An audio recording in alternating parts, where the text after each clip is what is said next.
John! What? Red 7! I don't know what Red 7 means. Hot route! I don't. What is hot route? Will you just go stand on the other side, please? Down! Come on. Ready! Down! Set! Hut! Hut! Hut! Hut! Hit me! Booyah! That's what we call a sack lunch. Nom, nom, nom, nom, nom, nom. It's time for the Soonerscoop.com postgame show presented by Eskridge Lexus in Oklahoma City. Eskridge Lexus is the official travel partner of Soonerscoop.com podcasts. Now, here's your road crew, Carey, Eddie, and Bob, wrapping up all the action and reaction from this week's game. It is a Bedlam blowout, and we are here. Carey Murdoch, Eddie Radosevich. It's the Eskridge Lexus post-game show where people are celebrating, Eddie, because they now get 41% off of DeadSoxy.com software. Pretty good deal. They had to have been a little nervous, though. when it was 21-0. When it opens up 21-0. Even like when it was, what was it? I guess 34-14. Yeah. Or, I mean, 34-13 at one point. It's like, I don't know. Might go 61 or something, but it worked out. 41's not bad. So, congratulations. You go to deadsoxy.com, use the promo code BOOMER, and you'll get 41% off of your next sock purchase. So, great time for the holidays. They're not even paying us for this podcast. I don't know why I'm helping them. Well, after you buy the socks, you might as well go buy a Lexus as well. Yes. You can wear the socks to go buy. That's the promise. You have to that's make the me. deal. That's the deal. If you buy your 41% off socks, that you will go buy a Lexus from Ed Eskridge. Anyway, Sooners win at 41-13. And Eddie, I mean, it's just an ass whooping. We said it last week. Eddie, how many beers deep are you now? Are we 3 or 4? Looks like 4. This is number 4 right now. It's number 4. Okay. Number 4. I have a whiskey sitting here that I haven't touched yet because I'm. Oh, there it is. Waiting. I didn't even see that. You snuck that in. That's what us alcoholics do. We sneak in liquor. But no, I mean, we said it last week, and people argued with us on the site because they argue about everything. Maybe I was the one arguing this, but I thought this game would do more to legitimize Oklahoma's offense than it would anything defensively. Not that Oklahoma State doesn't have great talent. And by the way, one thing that hasn't been mentioned tonight, and partially it's because of the pressure, partially, I mean, I don't even know if we should get into the whole Mike Gundy, what the f*** was he doing with his quarterback situation. I mean, it's just another Mike Gundy. It's head scratcher. It's more about Oklahoma tonight than it is what Mike Gundy did, but it's just so perfect with everything and all the hell that he catches for his now 2-14 Bedlam record.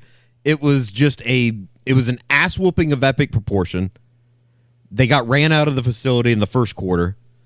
But you still, at like halftime, I DM'd you guys with the group, and it was like... They get the ball coming out of halftime, and it's a 2-score game. And it's a 2-score game. They can cut it to 1, and I'll be damned if the Oklahoma defense in the second half they shut them down. And I believe it was pointed out on Twitter that was only the second time since the Baylor... Or it was the first time since the Baylor game last year that Oklahoma pitches a shutout in the second half. And the way that they were able to do it, even like we can get into it, but like the stop inside of the red zone in the fourth quarter, I think that says a little bit about the pride that they have right now and what they're being able to do defensively. I agree. And the fact that 2-3 years ago, Carey, they would have given up a touchdown probably on the first play when they get into the red zone. Look, and I'm not pissed about this. It gives us something to do, which is great. I mean, I love being able to chase down information and put it on the board and keep people happy. But the COVID stuff, I have a hard time seeing how that was really ever an issue this week when essentially you missed 2 key players in Jaden Hazelwood and I'm always forgetting the second one, John Michael Terry.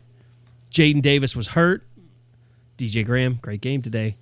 We'll get into. You don't want to get hurt if you're a corner. He might get now. He might get some accolades in this thing. I thought he was excellent. But Jaden Davis, we heard kind of injured. Justin Broyles was on crutches. He was. LaRon Stokes just has not come back from injury yet. Which was weird because I thought if there was anybody that was coming back this week, it was going to be somebody like a LaRon Stokes. And Austin Stogner didn't quite return. Which is surprising. And, I guess just throw it out there. It's like we'd heard stuff throughout the week, and it's Bedlam week. It's like usually there is shit out there that's kind of weird. But you always know it's going to be, it's just like we talked a lot about Orange Power this week. Orange Factor. Whatever. Rest in peace. Just bringing shit to the table constantly about Joe Mixon's got a broken kneecap or something. Yeah. So it's like someone's always stirring up shit during Bedlam week. And Sure. we're on our toes. And I thought Brett McMurphy was stirring up shit. I didn't really try. And not that I don't think he's credible. It's just when it's Bedlam, and he uncharacteristically for a national reporter takes shots at OU every once in a while. Because he's an OSU graduate. Yeah. I think he thinks he's having some fun. It's probably kind of funny for people that aren't, affiliated with OU. Sure. And it was weird. And, we had heard, or I had heard that, something was going on during the middle of the week, but you just didn't know. And then, before the game, we're doing what has become the most 2020 thing of all time is just like sitting there and fucking waiting to see who's coming out of the locker room for warm-ups. And it's like, okay, he's here. And Buki's working out. And I'm at home, as the slave driver, what about this guy? What about that? Did you get this guy? Like each guy that comes out, you have to mark off a list basically. And today, the way it worked out, we marked off running backs awfully fast. Yeah, because they're easy to get. Offensive line awfully fast. They're easy to get through. Defensive line's easy to get through. It's the skill guys because they. It's just there's more of them. I think that's probably what it is. Yeah, I mean, and they're smaller and they're faster and they're harder to keep track of. Sure. Like today, the only thing that was confusing is, was it Deshaun White or no? It was Aguayu or Benito. It was Nick Benito because he wasn't wearing the He wasn't wearing his jersey. If you haven't got to the game before they get out there and they wear basically these T-shirts and they have their number on them, so it's really easy to tell. And I mean, obviously, people will know who Spencer Rattler is or Ronnie Perkins or whoever those guys Austin are. Stogner's hard to miss. There's some guys that, let's be honest, some of the freshmen, it's hard to identify just because you haven't seen them. We haven't seen them in forever since they were in high school, mostly. Yeah, no, and you don't talk to those guys because they're off limits to the media. No doubt. So yeah, I mean, you're trying to track all that stuff. You're trying to figure out basically who don't you see out of a sea of people. Sure. And so you go through position by position. And this was probably the most intense. And as we're doing it, I'm like, this isn't really that bad. There's not that many people missing. That's the thing. Not that many key people missing. Full disclosure, when I saw Ronnie Perkins, Perion Winfrey, Isaiah Thomas, it was almost like all right, well, what really was the situation this week? And, I'll be damned, Lincoln Riley admitted it after the game, which I was kind of surprised that he even got into it as far as they were worried. And, Carey, you had said on, what was that, Thursday night, that they were fairly concerned about testing coming back on Friday. And I just don't know. They just didn't need it to go bad. I don't know how much of that was, are they really worried about, positive tests coming back or the thing that's been killing college football, and that's the contact tracing. Yeah. And OU has kind of gotten around that a little bit by making their players wear masks when they're indoors in their homes. Well, and then when you hear the stuff about the defensive line's been hit really hard this week, the first thing that popped into my mind was what I texted you guys. Ronnie Perkins and Nick Benito wore masks their entire interview session, and hasn't nobody happened. Has ever done that. That hasn't happened a whole lot this year. So that made us kind of the panic set in, oh shit, this could really be bad for the defensive line, which was the strength going into this game. No doubt. And as you said, it all turned out everybody except for John Michael Terry was there. So, and as it turns out, it probably doesn't matter because, well, I guess it would have mattered if the defensive line was out, but I mean that was a dominant performance. And it was a really good performance by Spencer Rattler. He was solid. Rhamondre Stevenson, it took a while, but he became pretty much the reason that they were able to pull away and salt the game away. I mean, a 99-yard drive. Another one of those weird Mike Gundy decisions where he punts it on the 39-yard line of OU's. I'll tell you, man, the down by 21. The venom for Mike Gundy and his job status will be at a full force. That's going to be terrible this week. And maybe, I mean, I walked out of there tonight thinking that might have been the last time we saw Mike Gundy coach against Oklahoma. Maybe. It's just so weird. I mean, because like you see Penn State and how bad they're struggling. Michigan is struggling. Like, clearly COVID has screwed up some programs. And it looked like COVID was screwing up Oklahoma's program. Sure. The way things started. But the one program that really hasn't been affected. Nebraska's was bad before, so maybe it doesn't count. The one program that hasn't been affected by COVID has been Oklahoma State, though, right? Yeah. Well, it's been more social injustice that's rocked Oklahoma State. Sure. I mean, and they obviously got some problems, but tonight was about Oklahoma, and it was a very impressive performance. Let me throw this out. Let me throw this out. And I don't want to make this too OSU centric, but it's just that there's so many questions that I have. Well, I think in like a sick, demented way, Oklahoma fans like this. Like this was a perfect performance for Oklahoma, because when you can kick somebody while they're down, and especially a school like Oklahoma State, go do it. Here's the thing. It turned around Spencer Rattler's season getting benched for a couple of series. Sure. Yeah, Bob wrote about it on Thursday. That's not what Mike Gundy did tonight. Or today, excuse me. Mike Gundy may have just ruined a young quarterback's confidence tonight. Yeah, I mean he screwed a guy over. I thought he had a concussion. Well, if he did have a concussion, then he's completely irresponsible and probably what's the word I'm looking for? Negligent. I mean, Ronnie Perkins he was out there to eat people in the first quarter. And I tweeted about this. I didn't think that was a dirty play. It was just the momentum. No, he threw him. It was such a fierce tackle. It's kind of impressive that, I mean, Spencer Sanders got up and tried to talk shit after that. He did get up and talk shit, and he got it in Ronnie Perkins' face, and Ronnie Perkins basically pointed him in the eye or poked him in the eye. Like, there was some... And then he could barely walk to the sideline. It was strange. I don't think there's any other way to say it. Like, that entire... From the moment that game kicked off and the way that Oklahoma was able to take the opening drive down, just right down the field into the wind, which I guess really wasn't that big of a deal. The first two drives were just like nothing. But it was like that was Baker Mayfield, Kyler Murray-esque as far as we're going to just... And it was Lincoln Riley, vintage play caller. The 45-yarder on the second play of the game to Rhamondre Stevenson was just... I mean, it was perfect.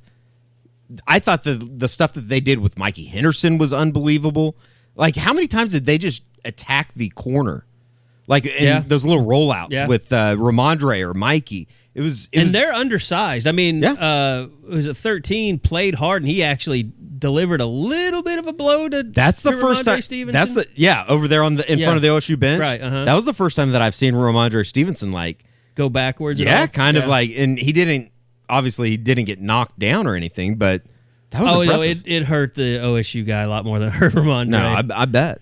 But I mean, they were undersized, and Lincoln Riley just attacked the outside of that defense all night long. And, they had some busts that you don't like seeing, like the Theo Weiss touchdown was just a bust. They just let him run, and he didn't have any help over the top. And the safety tried to get over there, but it was too late. And, I mean, look, no Austin Stogner, but I thought it was kind of ceremonial, almost reassuring probably for Spencer Rattler that he hit Braden Willis on a 15-yard pass to get him inside the 10-yard line. I had to think that a lot of that, too, because that was on the first drive of the game. I had to think that some of that was, we're going to get you out there immediately, and you're going to have some type of impact on the game early. But, I mean, Mikey Henderson was a huge factor tonight. Jeremiah Hall, a huge factor. I mean, the H-back room is it's unbelievable. It's insane. They arguably didn't have their best player out there today, and they were the best unit on the field. Yeah. the most effective, the ones that did the most damage. It's unbelievable. So, I mean, I thought Lincoln Riley was great as a play caller. He attacked them the first two series. Like, they scored so... That was kind of the thing. They scored so quickly in the first half, or the first drive, you knew Lincoln Riley was like, well, shit, I got 10 more plays that are going to kill him. I haven't even run yet. Yeah. And then he runs them on the second drive. Boom. David Agwebu tips it to himself, basically. Not really, but he makes an incredible play. He was fortunate that they upheld the call because I think it could have gone either way. But you know what? It was close enough. They didn't overturn it. And then you go in, boom, it's 21-0. And then Shane Illingworth was just unsettled all night, which you would have expected. I mean, I would be too if I was a true freshman behind that offensive line and had Ronnie Perkins, Perry on Winfrey, and Isaiah Thomas breathing down my neck. Nick Bonito. It's fourth time in school history that OU scored 21 points in the first quarter against Oklahoma State. First time since 1988. 68 and 79 were the other two times. Or the other three times, I guess. 88, 68, 79, 2020. Huh. Someone's saying that Rhamondre Stevenson, I don't know. What? Someone's bitching about something I said on the radio early that I didn't say because they're probably drunk and not listening. Probably not. So anyway, I mean, this game for Oklahoma, now they are in the driver's seat. Well, it's just unbelievable that, and I think Alex Grinch said it after the game, they're playing meaningful football in November. And to say that I thought that was going to be the case after they dropped to 1-2 after the game in Ames, I'd be lying. I'd be lying if I thought that they would be back in this position. And somehow, some way they have. And Herb Street said this during the game. That I heard him and Boogie probably going to have a really nice relationship after this, too. he was not impressed with Buki. What'd he say, though? He said he thought that this is the best most complete Oklahoma team that Lincoln Riley's had. It is. 100%. I mean, defensively,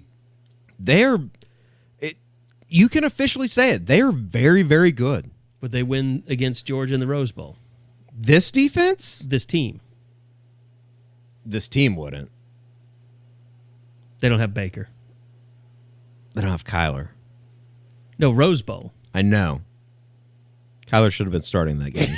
Different conversation for another day. Wow, you really added to the conspiracy theories. Different conversation for another day. But no, like, most complete.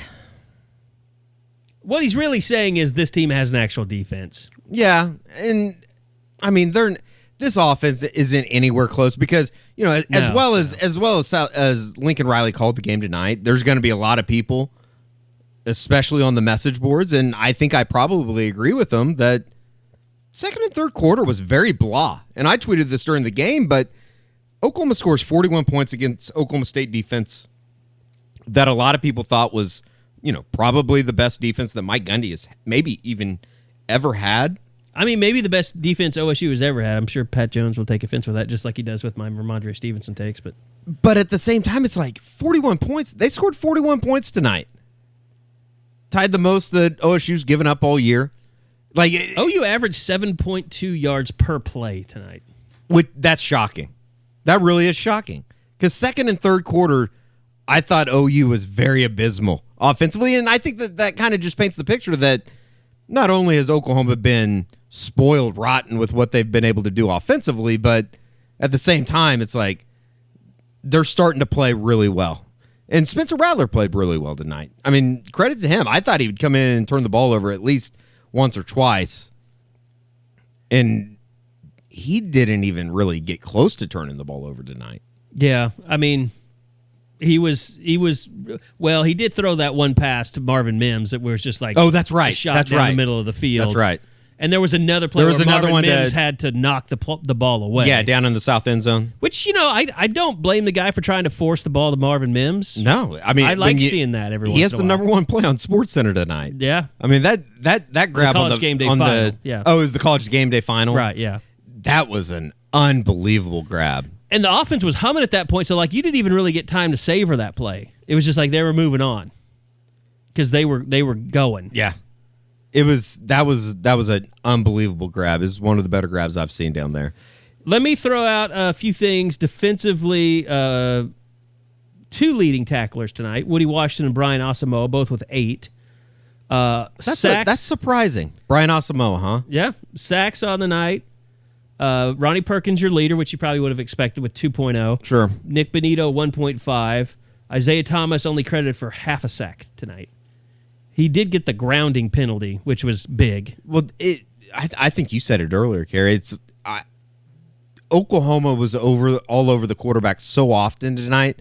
It felt like the OU sideline was wanting a grounding call on like every other throw almost. Well, I think Spencer Sanders and Shane Illingworth both had grounding penalties. There might have been 3, but I can only remember 2. I mean, they were just under siege. They couldn't block them up front. It's as simple as that. Couldn't block them. And, I mean, like you said, when you have Nick Benito, Isaiah Thomas, and Ronnie Perkins out there, and Perrin Winfrey really didn't do a whole lot tonight, but he takes up double teams. He helps people on the outside. The linebackers played really well. David Agwebu had another good night. Brian Asamoah, obviously led the team in tackles, so he had a good night. I'll tell you what, man. David Agwebu, he's starting to come on. I know that Josh was really complimentary of him in the report card from tonight, but he made a couple plays. I mean, the interception, which I thought kind of hit the ground, but maybe not. That's an unbelievably athletic play. You know who I was talking to Caden McFarland before the game, and he was obviously from Tulsa and covers Zaven Collins up at Tulsa. Mm-hmm. David Agwebu has a little bit of that in him, doesn't he?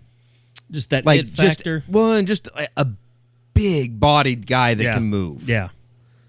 Well, it's kind of one of those things. It's like he came in, and I remember Neville Gallimore talking about this when he was here, like how freak he was. Mm-hmm. Like they were just like, we can't believe what a freak this kid is. I thought he made a couple plays tonight, though, that like even Kenneth Murray wasn't making. He's got some of that Ronell Lewis country strength.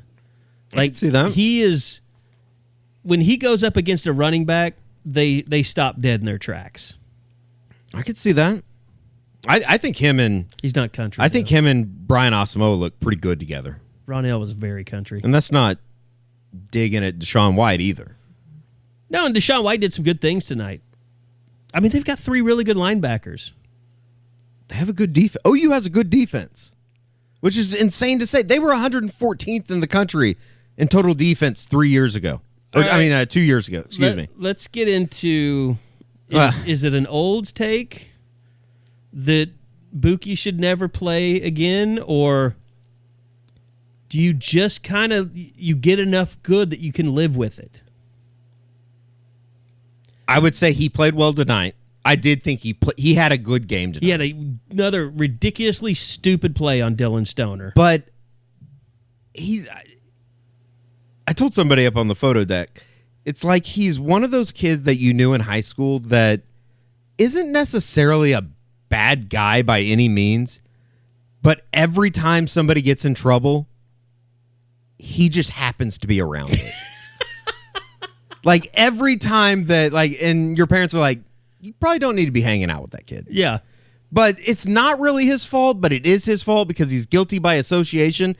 Like, all he did was point his finger at Dylan Stoner. But he had to know not. The ref told him. But he just said, get off of running his mouth. It's like, I know. Shut up. Like, somebody needs to get over there. You should have seen Roy Manning's facial expression on the sideline. It's just when he came over there, because it's like Buki, I want you to do so well, but you're not helping the cause. He just has such a long history that it's driving the Olds crazy. I know. Start with the sledgehammer and just work your way on to Dylan Stoner tonight. I just don't get it, man. And like my dad is one of those guys too that like he just hates him.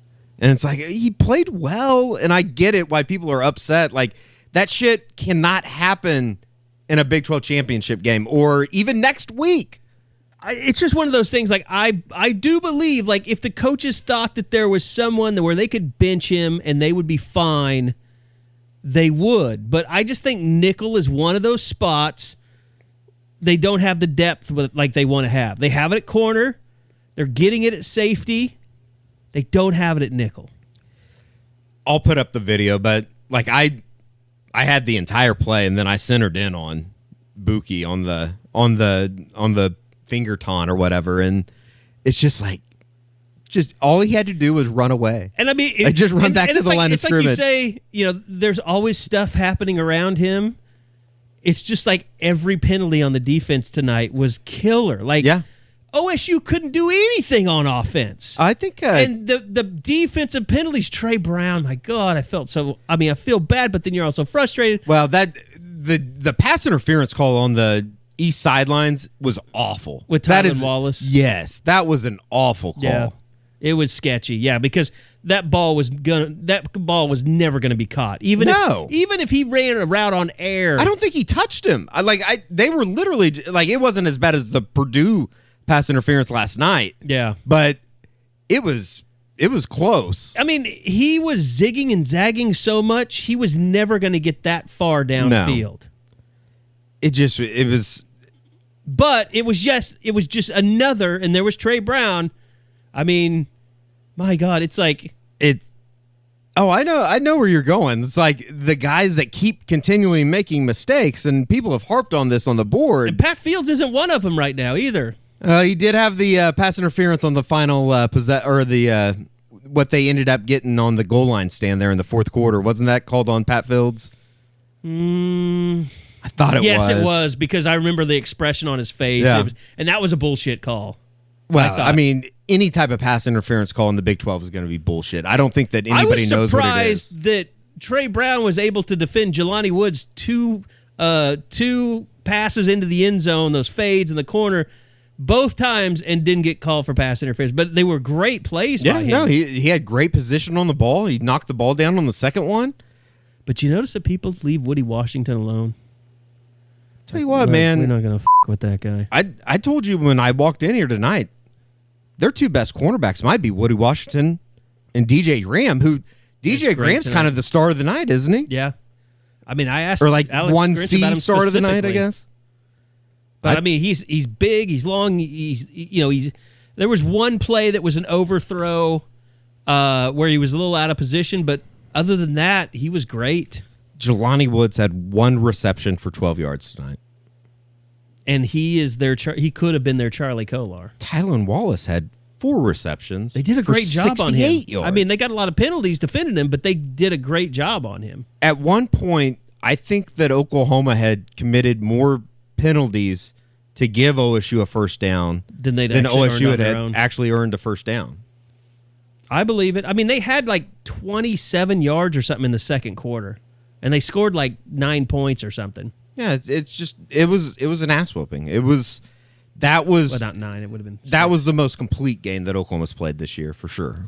But like even Buki, the very next play goes for a touchdown. It's like everything that you touch turns to shit. And it's not really his fault because I don't think the ball was even to his side of the field. No, it wasn't. The guy was wide open though. I don't know what happened there. Wide open. But the strangest thing out of everything tonight was the fact that at halftime you felt like OSU should be really happy about where they are. It's because of the Kansas State game. It's because of the Iowa State game. It's there's definitely some PTSD there. Yeah, you've played, and as we said going in, they've looked impressive against TCU, Texas Tech, and Kansas, but this isn't TCU, Texas Tech, and Kansas. No, and I think that we talked about that on the U40 this week, just as far as like what. So is this team like really coming together? Are they really playing that well? Or is it something about the competition? And, I mean, I walk out of tonight think that Oklahoma's really playing really good football right now. They are. I mean, they're a good football team. Iowa State's a good football team. Which has to be a little frustrating, too, though, because you go back to that Kansas State game, and if they're just able to hang on to it. God, that's just embarrassing to think that they lost to Kansas State. And, yes, they had a better quarterback then, but still, you lost to Kansas State, and they're not good. I've always been somebody here over the last couple of weeks that has kind of shit on the idea that OU would have beat Kansas State if they would have had Ronnie Perkins and Rhamondre Stevenson. I'm closer than ever to thinking they probably would have won at least one of those games. They would have won if they had Rhamondre Stevenson, because he would have, when they were struggling offensively and Spencer Rattler was all rattled. No, I'm not trying to make a pun there.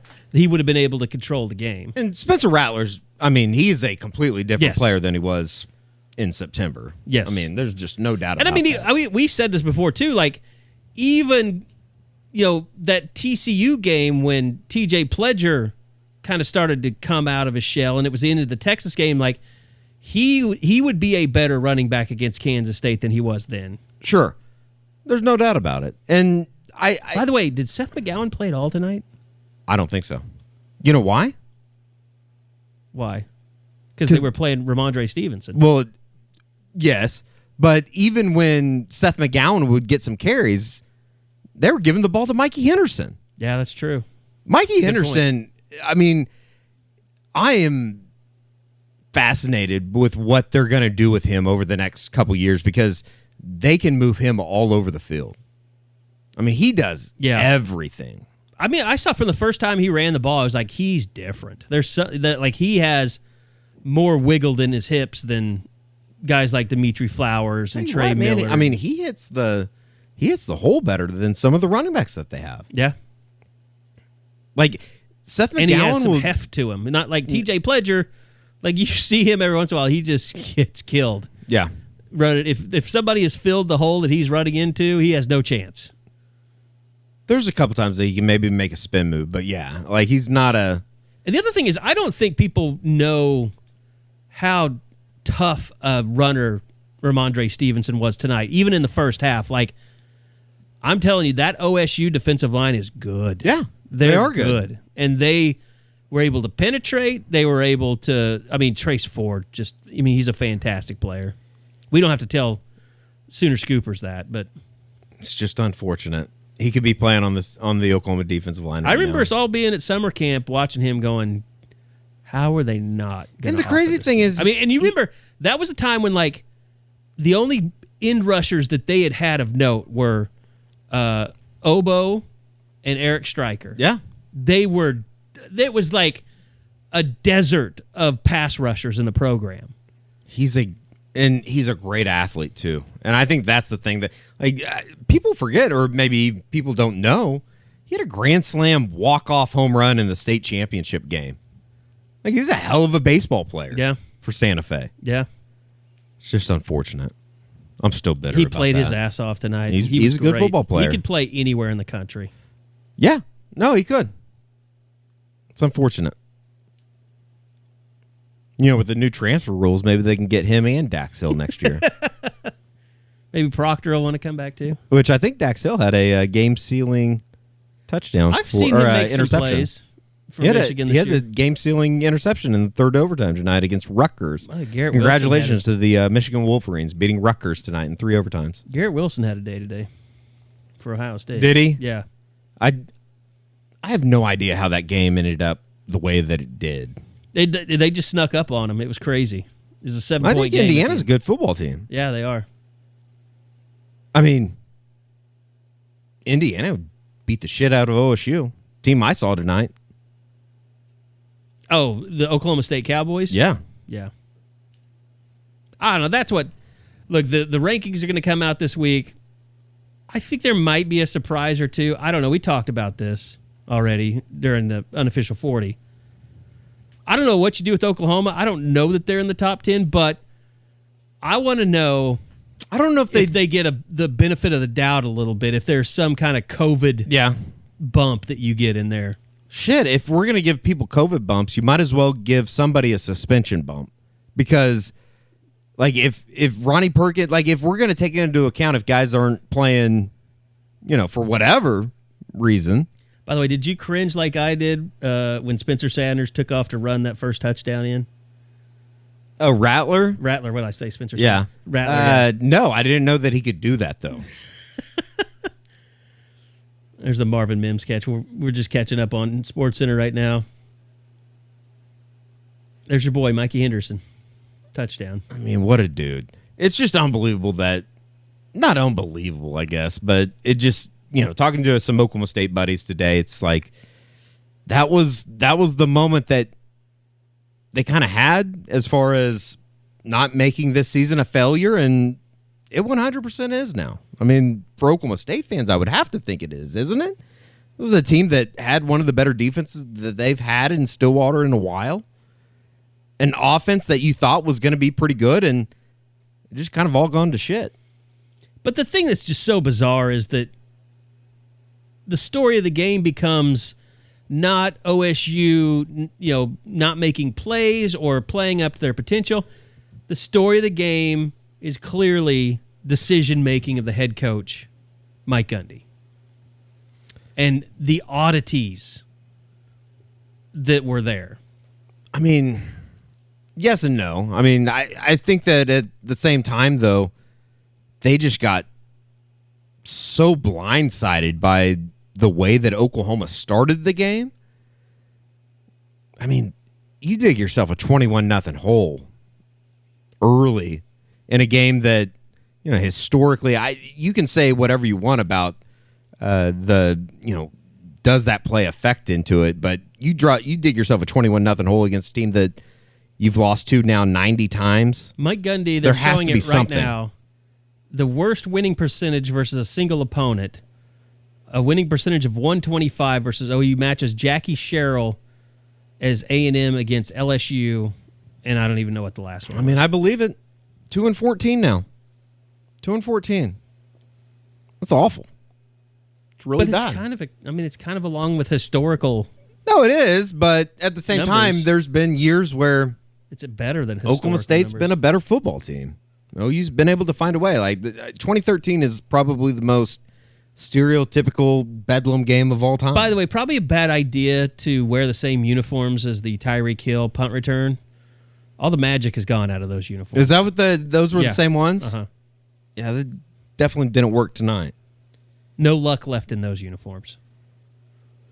So, I mean, OU now moves on, takes on West Virginia, then Baylor.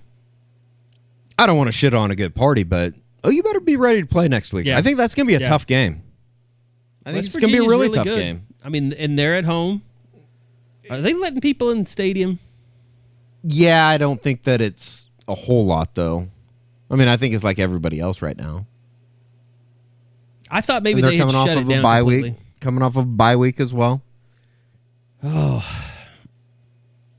It's going to be a race to the finish. I mean, I think they'll win out. I think they'll play Iowa State again.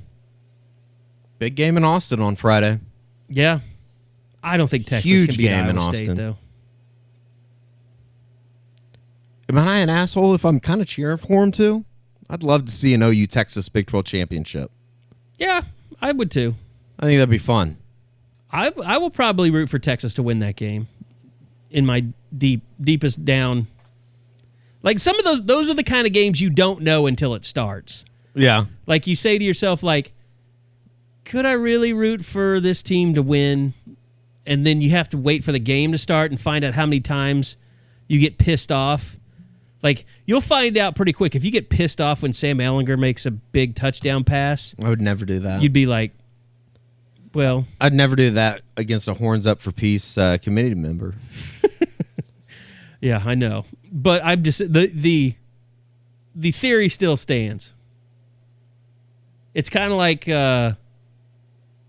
watching like Nebraska versus trying to think of an old enemy. Nebraska? Like if Nebraska played USC in a meaningful game, you'd probably root for Nebraska. It's because USC's history. I might have But to I be can never root for Notre Dame. I might have to be revived to know that Nebraska's actually playing in a I bowl know, game again. I know. Like, it'd be by Illinois today. I couldn't root for Clemson or for Notre Dame to beat Clemson. I just can't root for Notre Dame under any circumstance. See, I'm Catholic, so I have an out there. Yeah, I guess maybe not. Rudy doesn't destroy it for you. No, even though he's an asshole in real life, supposedly. Here, watch this play. There's the snap I was telling you about God. earlier. Kentucky snapped it out to the 50-yard line Come on, today. Kentucky, what are you doing? What are you doing?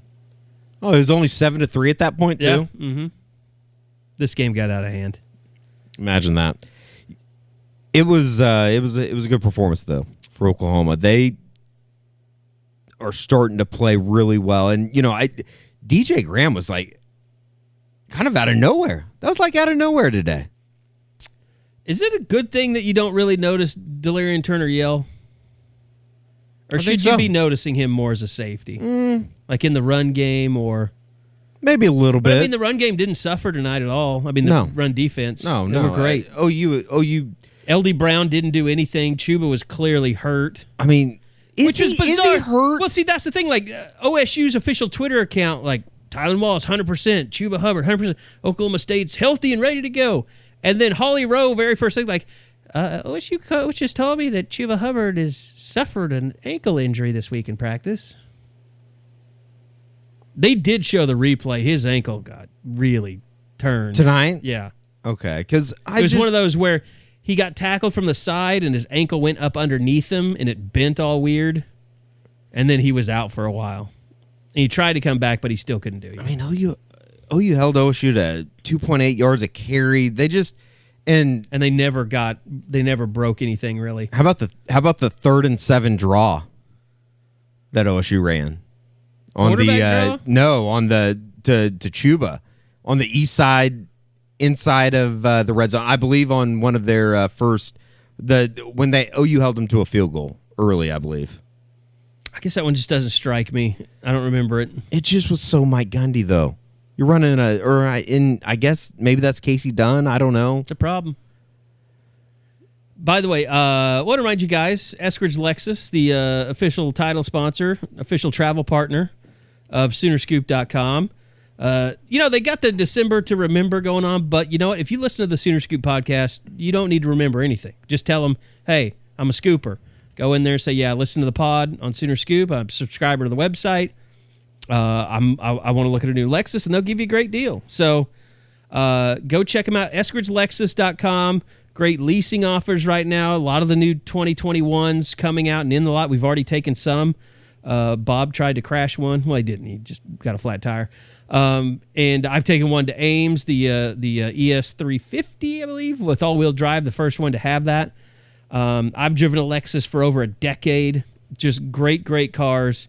And at Eskridge, those guys do a great job with customer service, great service department. Keeps those cars. I mean, I've been in over 200,000 in one. I mean, they're fantastic. They're no worry cars, great luxury cars to drive around in. And you know what? You haven't been taking vacations, all that stuff. COVID going on. You got a little money saved up. Go get you a new luxury car. It'll make you happy. By the way, real quick, let's do this before we wrap it up today. Eskridge Lexus is all about embracing the best. That's why they are the official travel partner of the Soonerscoop.com podcasts. So it's time for us to recognize the Sooners' best with our Eskridge Lexus Player of the Game. All right, I think this is kind of a tough one. Maybe not. I don't know. You want to do offense and defense? Yeah, let's do both. Offense is, it's Rhamondre Stevenson, right? Or you want to go? I could make an argument for Spencer Rattler. Just because of the way that he played. I thought calm, cool, collected. Yes, I think that's probably the best way to say it, because I thought that this was a game going into it, and I said on pregame today, it's like, I thought Oklahoma State was going to be able to put a little bit of pressure on him, and I was interested to see how he kind of, not necessarily handled it, but reacted to it maybe. Just, was he going to freak out? Was he going to turn the ball over early? And you had some lulls, too, where he didn't start pressing. Especially in the second quarter, I thought. But he was able to push through it. And, as it turns out, his numbers were great today. He made a lot of really good decisions. I thought early, I guess more so on those first two drives, I thought he was very deliberate in how he was putting the ball out. Yeah.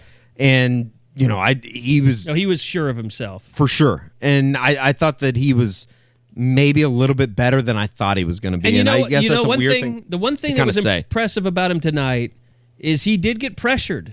I mean, more so than he has in a very long time. And you know what? He stepped up in the pocket and made plays. He was the best in the pocket while the pocket was collapsing that he's been since he's been at OU. 17 of 24, 301, 4 touchdowns, and then obviously the first touchdown that he ran in. I'm going to go with Rhamondre Stevenson. That's fair. I hope people kind of go back and watch that game and realize, he wasn't blocking particularly well early in the game, and they have a really good defensive line. There were a lot of runs that most running backs would have been tackled for a 4-yard loss, and he would fight to get back to the line of scrimmage. And he didn't have a lot of big runs. It was all chipping away. But when Mike Gundy punted it and it got down to the 1-yard line, that 99-yard drive, he was the biggest part of that. Oh, I thought the 30-yard run right from the 1. Even the run that he had, I guess the first play of the fourth quarter.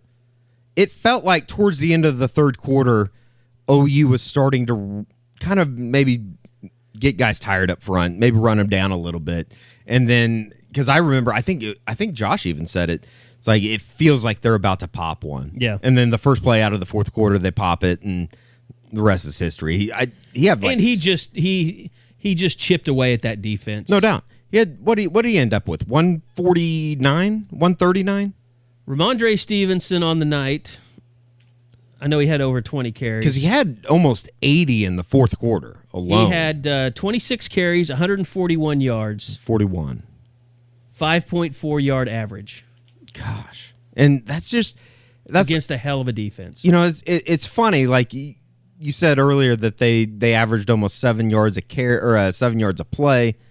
Was it 6.5? What was it per play? 7.2. 7.2 per play. OSU something. averaged 3.6. 5 something per rush for Rhamondre. And again, it's like you put up 41 points and you just are kind of left wanting more. And I think that, I guess maybe that's just the standard of what Oklahoma's had over the last couple years. But at the same time, a very, very impressive performance. And I think that is the number one thing that, I kind of thought throughout the week was the fact that I still think Oklahoma State can play some defense. Like, I'm not going to sit here and shit on them. No. Like, I still think that's a good defensive group. But they've got problems on offense. And they got huge problems. You know how football goes. They got huge problems. That defense will continue to get more and more frustrated as the offense struggles, and then eventually the defense kind of takes a step back. By the way, defense, Eskridge Lexus player of the game, we don't need to fight. It's Ronnie Perkins. Yeah. I mean, I wrote it in the roundtable on Friday. Enjoy the next 2 games that you know for sure, possible Big 12 championship, and then whatever bowl game they go to, because that's probably all you're going to see of Ronnie Perkins in an Oklahoma uniform. Yeah, unfortunately. And it sucks. Like, I did think it was kind of interesting what Lincoln said after the game about Rhamondre. Did you catch that? No. About Stevenson being a very young back that has a lot to learn. Yeah, I do remember that. Is that kind of maybe? See, he's please come back in 21 press conference. He's doing a sales job. Yeah, I think I know the answer to that it's not going to happen. But like, if I was Rhamondre Stevenson and Ronnie Perkins, there's no way that I would be coming back to OU just because of the way that I was treated by the NCAA. And, I guess we should mention, too, that Trajan Bridges still getting f***ed over by the NCAA. And he burnt some bridges with the NCAA. I don't know if he burned any bridges, but he definitely went scorched earth. Yeah. And, I mean, if everything that he is saying is true, and I have no reason to think that he's lying, but it is a little weird, I don't know. I wish I knew what was going on. My only thought process is he's taken drug tests here, but maybe when he sends them to the NCAA, they don't come back positive, but they come back like not clean. You know what I'm saying? Inconclusive? Yeah, inconclusive. Or potentially like, what is it, when your sample is... diluted? Not dilute. Yeah, I mean, something like I know too much about drug tests, I think. Inconclusive. I don't know what could be the holdup here. It's just weird. He's flat out was talking about drug tests. Oh yeah, tweet, so yeah. Like that can't be anything else. There's no doubt about that now. Like, that's out there. It's just very strange. It's unfortunate. I feel bad for him and his family. I mean, we know their family. I feel terrible for him. I saw somebody that like posted on the board, I think, yesterday, and they're like, I'm so frustrated by this situation. I was like, imagine how Trajan feels. Like this, it's just and bullshit. Jack and his mom, Yeah, it's just bullshit. And prediction, I bet he plays next week. But if he failed another test or had an inconclusive test, he's got to wait 2 weeks, like Ronnie did. Oh, so that would be... See, I was kind of almost thinking maybe this was the second week of a failed drug test because he was so close last week, I thought. I don't know. Who knows? It's almost not worth your time to try No, it really isn't. It's like he's going to be there when he gets there. And the Hazelwood thing was interesting this weekend. Like, I assume it's COVID. I got to think it's COVID. I mean, that would be terrible if he was hurt again. And I don't think he is. No, I don't either. But that's got to be a gut buster. Work that hard to get back and get COVID. Yeah. Yeah. No doubt about it. Hopefully that's all it was. And you would think if it was... That's as close as you'll get to me being a COVID-idiot right there. Yeah. OSU all got it in June and it hasn't worked out for them, has it? All right. I think that's going to do it for the Eskridge Lexus postgame podcast. I appreciate Eddie sticking around as usual. We let Bob have the night off. He's been working hard. He's got family stuff, kid, all that stuff. Josh, we're pretty sure he was drunk by the fourth quarter. The way he was tweeting. I hope he was. I would be too. He's been moving. You know, probably just nice to put the kids to bed and be left alone. Probably a lot of crying involved with moving. Not being able to find princess dresses and stuff like that. It's the worst. Josh loves his princess dresses.